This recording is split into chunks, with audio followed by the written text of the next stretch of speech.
Hello student, हमारा chapter चल रहा है ह्यूमन रिप्रोडक्शन, जिसमें हम स्पर्मेटोजेनेसिस के बारे में पढ़ रहे थे। इसमें हमने स्पर्मेटोजेनेसिस का फर्स्ट फेज पढ़ लिया था, यानी कि स्पर्मेटिड की फॉर्मेशन के बारे में हम पढ़ चुके थे।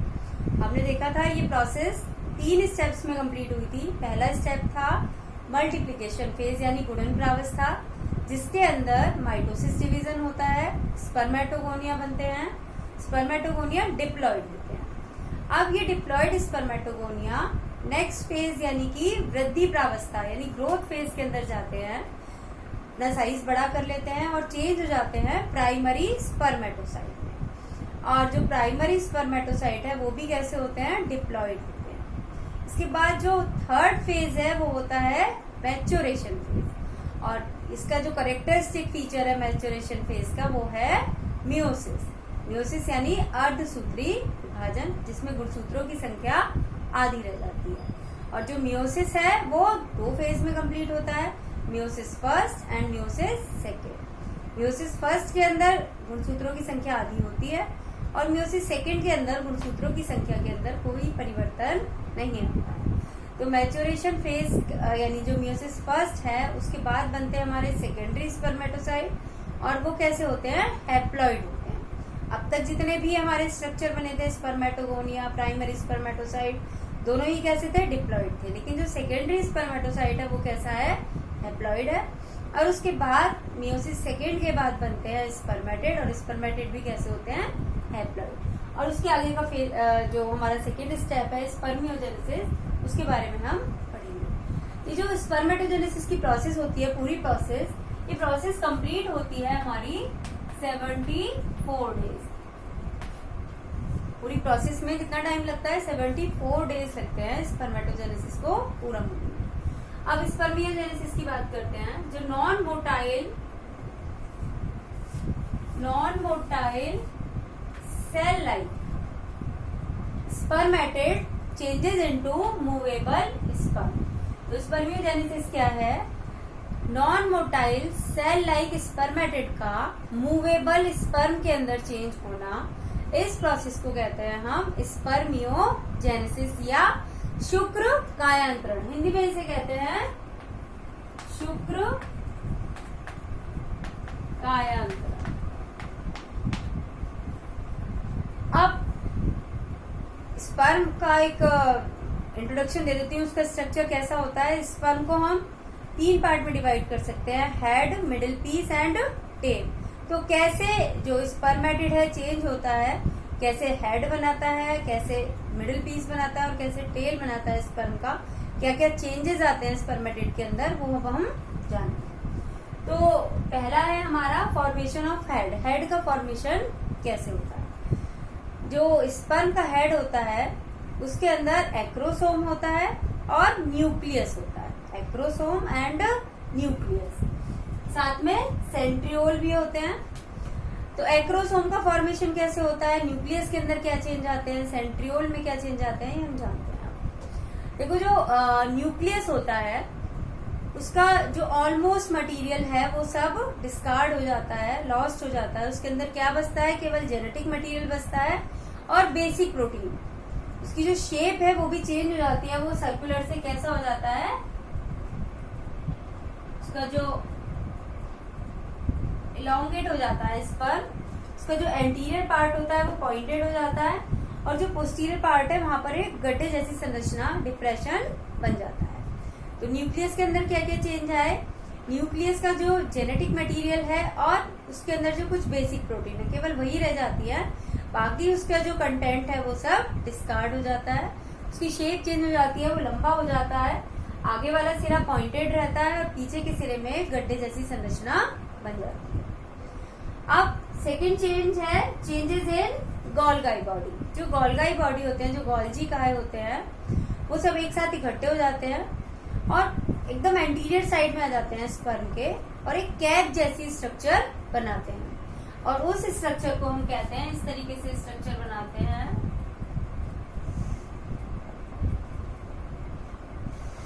ये कैप जैसी स्ट्रक्चर बनाते हैं, और इस स्ट्रक्चर को कहते हैं हम एक्रोसोम। इसे क्या कहते हैं? एक्रोसोम। एक्रोसोम कैसे बना? जो गोल्गी बॉडी है वो एक साथ इकट्ठे हो गए, इकट्ठे होकर मतलब जुड़ गए वो एक साथ, और जुड़ने के बाद उन्होंने एक स्ट्रक्चर बनाया जिसे हम कहते हैं एक्रोसोम। एक्रोसोम के अंदर स्पर्म लाइसिस पाए जाते हैं। स्पर्म लाइसिस यानी कि कुछ एंजाइम पाए जाते हैं। ये एंजाइम स्पर्म को एग के अंदर पेनिट्रेट करने में मदद करते हैं, यानी एग को तोड़कर उसके अंदर घुसने में मदद करते हैं। एग के ऊपर की जो मेम्ब्रेन है उनको डिसॉल्व करने में मदद करते हैं, और इन एंजाइम्स को कहते हैं हम स्पर्म लाइसिस। और ये एंजाइम होते हैं हाइल्यूरिनिडेज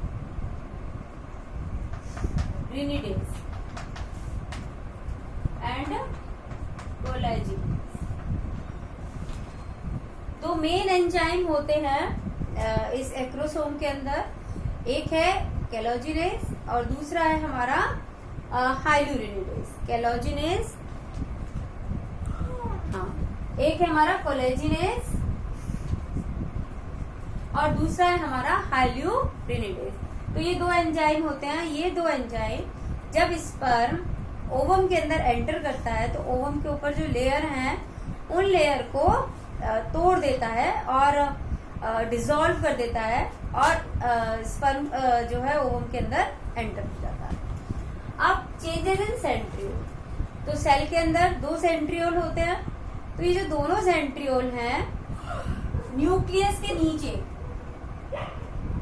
अपने आप को अरेंज कर लेते हैं। एक सेंट्रियोल एकदम जस्ट इस गड्ढे के नीचे और एक उसके बाद। तो दोनों सेंट्रियोल अपने आप को अरेंज कर लेते हैं न्यूक्लियस के नीचे। न्यूक्लियस के पास वाला सेंट्रियोल समीपस्थ और उसके दूर वाला दूरस्थ। तो दो सेंट्रियोल हैं, एक है समीपस्थ सेंट्रियोल और एक दूरस्थ सेंट्रियोल। समीपस्थ यानी कि प्रॉक्सिमल और दूर वाला यानी कि डिस्टल। तो दो सेंट्रियोल हैं हमारे। तो इस तरीके से स्पर्म के हेड का फॉर्मेशन होता है किस किस से? गोल्गी बॉडी से जो एक्रोसोम बना रही है, न्यूक्लियस और तीसरा सेंट्रियोल। ये तीनों चीजें मिलकर स्पर्म का हेड बनाती है। अब इसके बाद आता है मिडिल पीस। जो मिडिल पीस है हमारा, मिडिल पीस में माइटोकॉन्ड्रिया जो है सेल के अंदर, वो सारे माइटोकॉन्ड्रिया भी एक साथ इकट्ठे हो जाते हैं और एक स्पाइरल शेप स्ट्रक्चर बनाते हैं। इस तरीके से स्पाइरल शेप स्ट्रक्चर बनाते हैं जिसे हम कहते हैं स्पाइरल माइटोकॉन्ड्रिया। जो माइटोकॉन्ड्रिया है एक जगह इकट्ठे हो जाते हैं मिडिल पीस में और बनाते हैं स्पाइरल शेप स्ट्रक्चर, और इसे हम कहते हैं स्पाइरल माइटोकॉन्ड्रिया। और ये जो स्पाइरल माइटोकॉन्ड्रिया है, जब स्पर्म एंटर हो जाता है ओवम के अंदर तो उस समय उसकी टेल ओवम के बाहर ही रह जाती है। तो उस समय उसको एनर्जी प्रोवाइड करते हैं मूव करने के लिए। इसके अलावा जो साइटोप्लाज्म होता है, सेल जो हमारा स्पर्मेटिड है उसके अंदर जो साइटोप्लाज्म है, साइटोप्लाज्म भी बहुत कम रह जाता है और जो भी साइटोप्लाज्म है वो साइड में चिपक जाता है। फॉर एग्जाम्पल ये अगर हमारा स्पर्म की बॉडी है तो ये जो साइटोप्लाज्म है केवल जो प्लाज्मा मेम्ब्रेन है उससे साइड में चिपक जाता है, बाकी साइटोप्लाज्म इसके अंदर नहीं रहता। तो इस तरीके से जब हमारा जाइगोट बनता है तो उसके अंदर जो स्पर्म है उससे केवल जेनेटिक मटेरियल मिलता है, साइटोप्लाज्म उससे नहीं मिलता है। साइटोप्लाज्म किससे मिलता है? ओवम से मिलता है। तो जो साइटोप्लाज्म बहुत कम रह जाता है और केवल प्लाज्मा मेम्ब्रेन से चिपक जाता है और केवल टेल रीजन में या मिडिल पीस में ही पाया जाता है, बाकी वो कहीं भी नहीं पाया जाता है। तो इस तरीके से हमारे मिडिल पीस का फॉर्मेशन होता है। अब उसके बाद हम बात करते हैं टेल की। तो जो टेल है, टेल बनती है फाइबर्स की। फाइबर दो तरह के होते हैं, axial fibre and peripheral fibre. Axial यानी जो मिडिल में है, सेंटर वाले फाइबर एक्सियल फाइबर, और जो चारों तरफ पाए जा रहे हैं वो परिधीय या पेरिफेरल फाइबर। तो जो एक्सियल फाइबर है वो कहाँ से निकलते हैं? वो निकलते हैं इस डिस्टल सेंट्रियोल से। किससे निकलते हैं? डिस्टल सेंट्रियोल से। और जो पेरिफेरल फाइबर है एक रिंग लाइक स्ट्रक्चर पाई जाती है मिडिल पीस के अंदर, उसको नाम दिया गया है रिंग सेंट्रियोल। वो सेंट्रियोल नहीं होता है लेकिन उसको नाम दिया गया है रिंग सेंट्रियोल, और उससे निकलते हैं 9 पेरिफेरल फाइबर। तो इस तरीके से जो टेल है उसके 2 पार्ट होते हैं। टोटल 11 फाइबर्स की मिलकर बनी है। 2 एक्सियल फाइबर हैं जो कि मिडिल में होते हैं, लंबे होते हैं ज्यादा, और 9 पेरिफेरल फाइबर हैं जो कि कंपैरेटिवली स्मॉल होते हैं, यानी कि एक्सियल फाइबर से छोटे होते हैं। तो इस तरीके से जो स्पर्म का फॉर्मेशन होता है स्पर्मेटिड से, हेड बनता है, मिडिल पीस बनता है और टेल बनता है। नेक्स्ट वीडियो के अंदर हम स्पर्म का स्ट्रक्चर देखेंगे, तब आपको और अच्छे से क्लियर हो जाएगा। एक बार और बता देती हूँ कि देखो जो पूरी स्पर्मेटोजेनेसिस की प्रोसेस है, शुक्राणु जनन की क्रिया है, वो क्रिया 74 डेज में कंप्लीट होती है। इसका फर्स्ट स्टेप था स्पर्मेटिड की फॉर्मेशन। अब सेकंड स्टेप है इसका कि जो स्पर्मेटिड है, normal cell like haploid spermatid, वो चेंज हो जाता है मोटाइल स्पर्म के अंदर। तो इसमें स्पर्मेटिड के अंदर क्या क्या चेंज आते हैं, उसका जो हेड है उसमें न्यूक्लियस होता है, एक्रोसोम होता है और सेंट्रियोल होते हैं। और एक्रोसोम का निर्माण गोल्गी बॉडी करती है, गोल्जी काय करता है। न्यूक्लियस के अंदर केवल जेनेटिक मटेरियल और बेसिक प्रोटीन रह जाती है, बाकी मटेरियल उसका डिस्कार्ड हो जाता है, खत्म हो जाता है। और जो सेंट्रियोल है उसकी शेप भी चेंज हो जाती है न्यूक्लियस की, वो लंबा हो जाता है, पीछे की तरफ उसमें एक गड्ढा बन जाता है, और जो सेंट्रियोल है न्यूक्लियस के पीछे की तरफ लोकेट हो जाते हैं। और मिडिल पीस के अंदर स्पाइरल माइटोकॉन्ड्रिया होता है, और जो साइटोप्लाज्म है वो बहुत कम रह जाता है और साइड में प्लाज्मा मेम्ब्रेन से चिपक जाता है। और जो टेल है वो फाइबर्स की बनी होती है, 2 एक्सियल फाइबर और 9 peripheral fibre. Axial fibre distal centriole से निकलते हैं और जो पेरिफेरल फाइबर हैं वो रिंग सेंट्रियोल से निकलते हैं। तो इस तरीके से ये जो हमारा पूरा स्ट्रक्चर कंप्लीट होता है। अब एक ये प्रोसेस है स्पर्मियोजेनेसिस, और एक और प्रोसेस होती है उसे हम कहते हैं स्पर्मिएशन। स्पर्मिएशन, तो जो स्पर्मिएशन की प्रोसेस है, जब स्पर्म बनते हैं, ये जो जर्माइनल एपिथेलियम होती है, जर्माइनल एपिथेलियम के साथ में नर्स सेल भी होती है, सर्टोली सेल। और सर्टोली सेल आपको बताया गया था क्या करती हैं, न्यूट्रिशन प्रोवाइड करती हैं ग्रोइंग स्पर्म को। तो जब स्पर्म का फॉर्मेशन होता है तो वो जो स्पर्म है वो कहाँ, जो नर्स सेल है उसके अंदर धस जाते हैं और वहां से न्यूट्रिशन लेके जाते हैं। जब वो मैच्योर हो जाते हैं, फंक्शनल हो जाते हैं, तब वो सर्टोली सेल से बाहर हो जाए, मतलब सर्टोली सेल उनको अपने से अलग कर देती है। तो स्पर्म के सर्टोली सेल से अलग होने की जो प्रोसेस है उसे हम कहते हैं स्पर्मिएशन।